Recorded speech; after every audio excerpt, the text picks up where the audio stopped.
So we're back here with upper body day 2 of this upper body, lower body push-pull legs program that I just recently started. What I'm doing here is I'm getting back into flat bench pressing. Now, I've always been a pretty big bencher.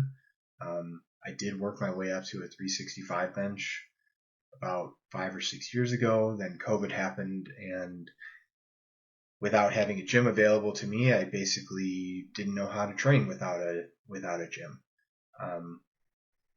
and lost a lot of my strength and a lot of my ability. Fast forward 5 years, I own a home and I've been able to build my own home gym, and now I kind of have all the necessary essentials. As far as flat bench goes, I'm just getting back into it. Something that happened in April, I decided to get on testosterone replacement therapy. I started training pretty hard again, and I got to the point where my bench press ability shot up by, over 100 pounds in the period of about 2 months. This put me in a really compromised position to injure myself, and that's sort of what I did. I got a little bit crazy with benching. Like I said, I shot up a lot in a very short amount of time. And what happens when you're using anabolics, your muscle size increases significantly. The neural drive of your brain telling your muscles to contract and produce force is much higher, but your tendons are not at the same level. So it kind of creates this situation where you're at a much higher risk of injuring yourself, and that's what I did. I nearly tore both back tendons, and then actually injured a bicep tendon pretty badly outside of working out. I was doing something with work and hurt myself pretty badly. So this is actually the first time that I have been able to get back into benching, and actually it went pretty well. I've been trying to stay with higher repetitions. I'm trying to avoid, going anything less than 4 reps per set, just because in order for me to get a good stimulus out of my training at that low of a rep range, I have to go pretty heavy. So staying, in the 8 rep range and above, it allows me to still get a pretty good stimulus, but lowers the risk of me injuring myself. The way I train, I also like to milk the eccentric and really focus on stretch-mediated hypertrophy. So I really, am in favor of stretching the muscle to the fullest extent, and that's why I'm using that buffalo bar. It's helping me get a larger range of motion than a standard barbell would. And when you're doing that, you, again, put yourself at a higher risk of injury. So I'm finally starting to work my way up. Things feeling good in this video. As you just saw, I was able to work up to 230 for about 4 sets of 8. So that actually worked out pretty well. And here I'm moving into a seated overhead press. I love these. These are jammer arms. This is actually one of the first pieces of equipment that I purchased when I started to build this gym. And I'm only now getting to a point where I'm really starting to understand their utility. As you can see, I've been able to set up these chains on the top of my squat rack, so that way I can sort of set the jammer arms in a specific position based on the exercise movement that I'm doing. There's not really a huge advantage of using these over something like a dumbbell or an overhead press, other than you get the same sort of stimulus as a machine. I can go to absolute failure if I want to and not have to worry about like ditching a bar or dropping my dumbbells, because I actually have a great set of adjustable dumbbells, but I don't really want to throw those around. Even though they're cast iron and they're rated for drops, if I'm using 60 or 70 pounds for overhead presses, there's a much higher risk of, breaking them. And I really don't want to have to replace them. because they're valuable. But these jam arms are great. They're articulating, so I can use one at a time if I wanted to. I can use them both together. They really allow me to focus on muscle contraction in a way that free weight, in the traditional sense, like a dumbbell or a barbell, doesn't exactly let me do. Now, the reason that I have those overhead presses in this workout is because this is an upper body focused workout. It's not just a pushing or a pulling workout. It's at the beginning of the week, and it really is a way for me to fully encompass most of the musculature in the upper body in a single workout. As far as this specific workout, my main focus was pecs. So that's why I began with the biggest exercise, the flat barbell bench press, because I could give my body the greatest stimulus while my energy levels were at the highest. I did want to make sure that overhead press was a main focus of the workout, but I didn't want it to be the main focus. That's why second, I wanted to still have a good. I still wanted to have enough energy to really kind of push what I was doing, but I wanted to make sure that hitting the chest as well as my triceps primarily, because I'm a pretty tricep dominant bench presser. I wanted to make sure I hit those muscles to their maximum capacity initially in the workout. When I moved into doing the jammer arms for the flat bench, I love doing these. I even use these as the primary exercise that I do for chest. But today I really wanted to use them as kind of a way to get a good pump. These help me really focus on getting a good stretch and maximally contracting my pecs.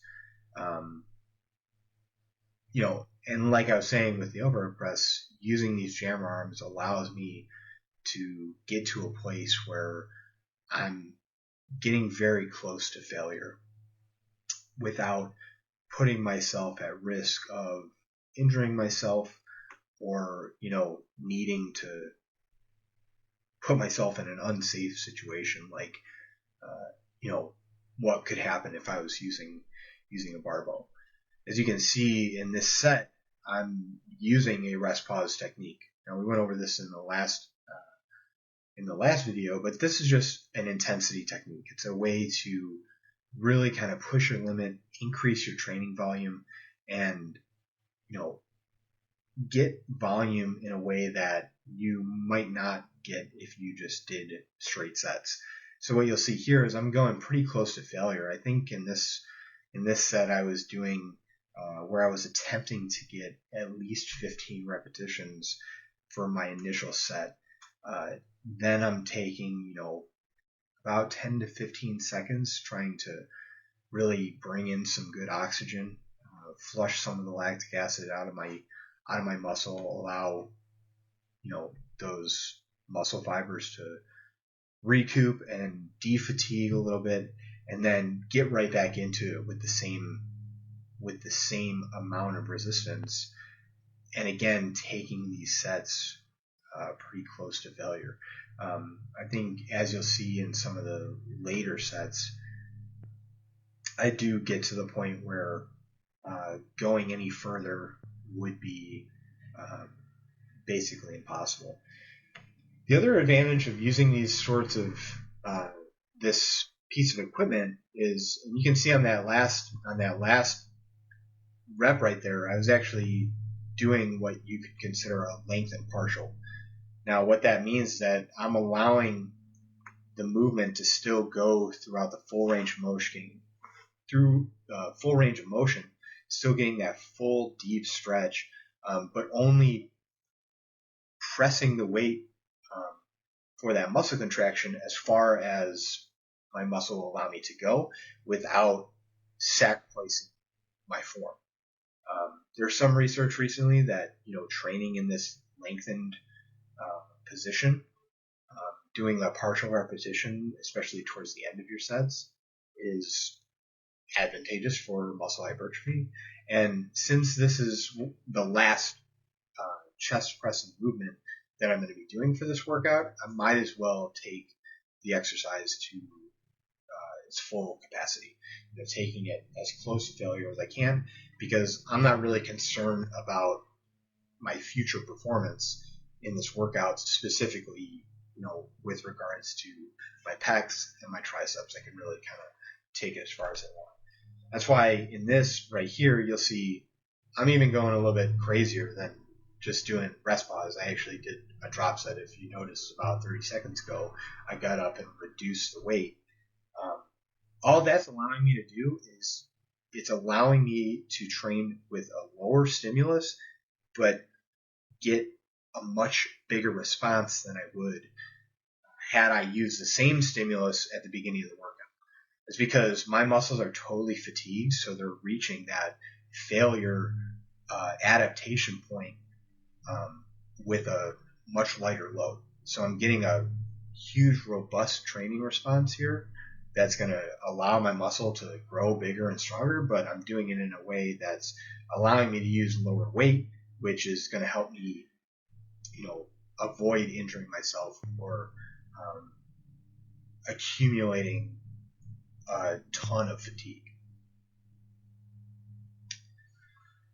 Finally, for this AM session, because this I was actually able to do an AM and a PM session with this workout, particularly with this upper body specifically. This upper body training session, this is advantageous because I'm trying to hit so many different muscle parts at the same time that it's kind of hard to get it all in a single training session. So I was able to move into back. I kept the back movements. Actually, this is the only back movement that I used in this exercise or in this workout, just because I prioritize back a lot. Back is probably my favorite muscle group to train. For whatever reason, I'm good at doing back movements. I love doing pull-ups and pull-downs. I grew up thinking that the deadlift was a back-focused exercise. I kind of think it's more of a lower body exercise now, but I've always been good at back-focused movements. So, when I have my pull day, I go pretty hard with back.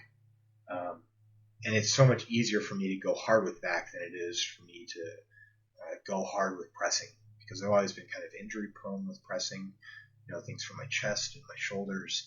So doing back here is not my primary focus, but I still wanted to make sure that I touched on it and that I kind of did it in a way that was, keeping intensity high. Because that's definitely important. If you want to see good gains with any exercise that you're doing, you really want to, make sure that you're working hard no matter what exercise you're doing or, what workout it is. It doesn't really matter. In this set, I think this was actually the third set I did. I didn't film the second one. I'm doing that rest pause technique again. I'm doing, I believe I worked up to sets of 15 for my initial set, really trying to focus on allowing my scapula to protract. You kind of see that upper back rounding. That's allowing my rear delts and my lats to fully stretch under that heavy load. And then what I'm doing is I'm bracing my core, straightening up, and really driving those elbows back so that I get a maximum awesome contraction in my lats. I like doing the full stretch. I have experienced some low back pain in the past, doing that. So something to consider, you could hurt yourself if you're really not used to getting in that fully stretched, protracted position where you're kind of like letting your chest cave in and your back, allowing your back to round a little bit. But if you can safely do it and work your way up to that, I think you're going to see a lot of good gains in ways that you probably might not have seen them before. As for the bar that I'm using, I personally like using an overhand grip with this typical lat pull down bar. It allows me to just get into a good position. I find that I'm feeling my muscles contract optimally when I use this. I do have another piece of equipment called a mag bar. Kind of allows me to do a more neutral grip as well as a supinated underhanded grip. But even that bar, it's still sort of like about a shoulder width grip. I'm personally not a huge fan of close grip. There's not any particular scientific reason for that. It's just I don't feel a good connection with my back when I'm using a bar like that. I actually primarily feel it in my arms and in particular my forearms, which is not necessarily a bad thing, but when I'm doing seated rows, especially in this workout with this intention, my focus is building my back, not focusing on trying to improve my grip strength. We're getting into the PM session, I decided I wanted to add in some, pec stretch focused movement. That's why I went on to the fly. The reason I like doing this now also is because it's not as difficult mentally and physically. Even though there had to have been at least 6 or 7 hours in between that first initial AM session and this PM session, I'm still fatigued. By the time that I got into this workout, my pecs were already beginning to be sore. I mean, particularly after the bench pressing. I went pretty hard with the benching, so I knew I was going to be fatigued. But I started working in on these flies, and already my chest was feeling sore. Which, whether or not you want to take things that far, if you're starting to get sore, that's probably a good indication that you stress the target muscle group adequately enough to receive an adaptation. But I'm in a point in my training where I can take things a little bit further.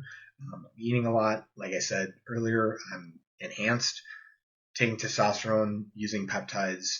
So I have the ability to increase my recovery abilities. So taking things a little step further, it's not as big of a concern, but I'm still focusing on doing exercises in the PM that are attainable and that I think will provide me the outcome that I actually want, which in this case, my main focus of the day was, focus on trying to hypertrophy my muscle. I wasn't focused on, strength endurance or, pure strength. My focus is, getting a good stretch, getting a good pump, promoting the potential adaptation of increasing my muscle size specifically. And that's something that you really want to think about with your training. Like what is the focus of my workout? Am I trying to get stronger, or am I trying to increase the size of my muscle? Am I trying to increase the capacity of my muscle to be able to perform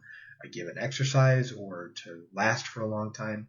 That's something that I think about in my training all the time. And, if you're serious about, improving yourself, you should think about that too. As far as an incline on this, I like doing incline. I'm not a huge fan of doing flat flies. No reason in particular. I just feel more comfortable doing incline. I sometimes feel like I can almost push my hands back and almost get into like a pullover position, and that allows me to really stretch those pec muscles. Finally, I wanted to finish up with some good tricep pushdowns. Now, when I'm doing this, the one thing that I like to really focus on is particularly on the eccentric or the upwards portion of this movement. As that weight is coming up, I'm pushing my elbows back. And that's allowing the long head of that tricep to really stretch as much as possible while allowing the resistance to be fully on that tricep muscle. I'm not a big fan of, just pumping things out just to get it done. My focus here is I'm doing this for a specific reason, and that's to increase the size of my tricep muscles. And in doing that, I'm taking each exercise throughout full range of motion, and I'm trying to stress it as much as I possibly can, because I'm trying to get to a point of fatigue that is stimulating an adaptation. What am I telling my muscle here? I'm saying, I'm going to take you as far as you can go, and I want you to respond by getting bigger and getting stronger and more resilient to that stress.